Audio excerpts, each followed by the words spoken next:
네, 안녕하세요. 반갑습니다. 맛있는 인문 아학타블라TV의 김병찬입니다. 매년 찾아오는 크리스마스의 마스코트가 있죠. 바로 산타클로스인데요. 그런데 산타클로스에 숨겨진 이야기가 있다는 사실 아시나요? 오늘은 산타클로스의 비밀에 관해 말씀드리겠습니다.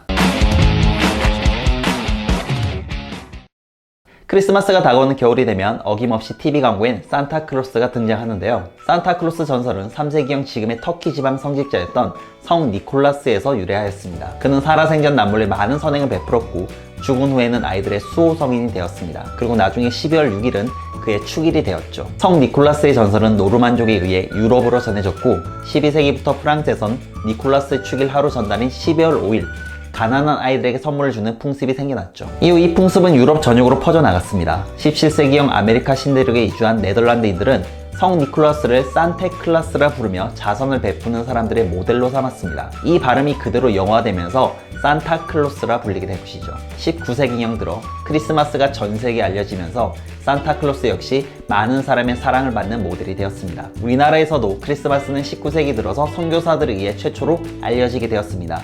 1886년 스크랜트 여사가 이화학당 소녀들을 위해 처음으로 크리스마스 트리를 만들었고 이때 배제학당을 설립했던 아펜젤러 선교사가 최초의 산타클로스 역할을 했다고 하네요. 소녀들은 산타클로스가 주는 선물을 받고 무척 기뻐했다고 합니다. 이렇게 구한말부터 시작된 한국의 크리스마스는 일제강점기를 거치면서 주요 축일로 사랑받으며 지금까지 전해져 온 것입니다. 그런데 이렇게 크리스마스와 함께했던 산타클로스의 이미지는 시대와 나라에 따라 변해왔습니다. 원래 산타클로스의 이미지는 우리가 생각하는 것과는 매우 달랐죠. 우선 러시아의 산타클로스는 추위의 할아버지란 뜻을 지닌 제드 마로스라는 분이 있었습니다.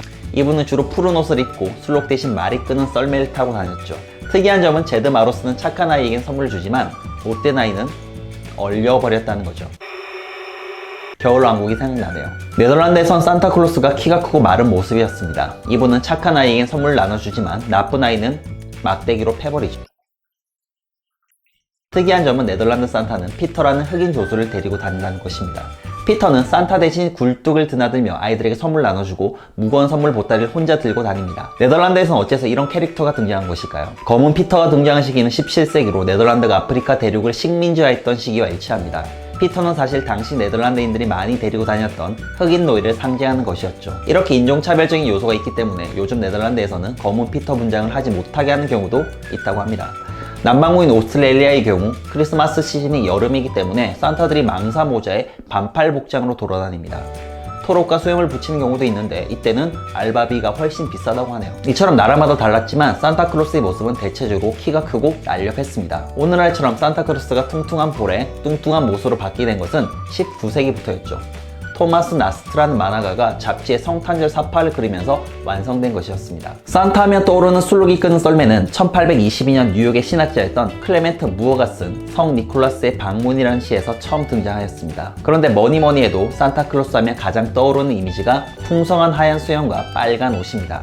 산타클로스의 빨간 옷과 흰 수염의 이미지는 빨간색 로고에 하얀색 탄산 거품을 내는 코카콜라와 잘 어울리는데요. 그래서 코카콜라는 겨울 시즌마다 산타클로스를 등장시키는 광고를 내보내고 있습니다. 보통 코카콜라 광고에선 산타클로스가 선물을 주러 왔다가 냉장고 문을 열어 콜라를 벌컥벌컥 들이키는 모습이죠. 그런데 빨간색 산타 옷과 코카콜라 로고의 자연스러운 매치는 절대 우연이 아닙니다. 우리에게 익숙한 산타클로스의 모습이 코카콜라 광고를 통해 처음 만들어졌기 때문입니다. 우리가 알고 있는 유쾌하고 따뜻한 성격의 빨간 옷을 입은 뚱뚱한 할아버지라는 산타클로스의 이미지는 코카콜라가 의도적으로 만들어낸 것이었죠. 그럼 왜 코카콜라 회사는 이런 산타클로스를 만들어낸 것일까요? 1920년대까지 사람들은 코카콜라를 더울 때 마시는 음료라 생각했습니다.